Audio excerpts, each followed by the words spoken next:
Hey guys, welcome back. So in this video, I'm going to show you how you can add presets to Rawtherapee. So the easiest, we have three methods. So let's start with the easiest one.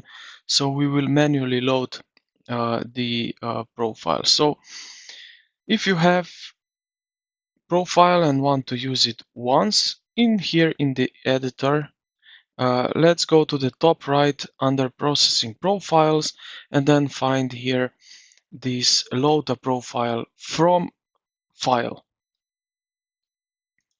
just like that. And now what we are need to do is just locate it where we have this basically what I mean to say, profile file, and select it, and we will then open it up. Then we have another option, so the permanent way. So to make the presets appear in your drop-down menu every time you open the program, you need to move the files into Rawtherapee specific profile folders.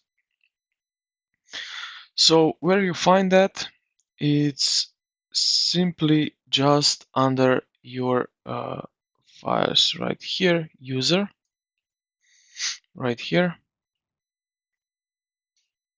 And then you can copy this if you go under the Windows to the Rawtherapee, and then here through the profiles, and you can copy right over inside here. And that's basically it. I hope this video helped you out. If you did, consider to like the video and subscribe to the channel. Thank you for watching, and I will see you in the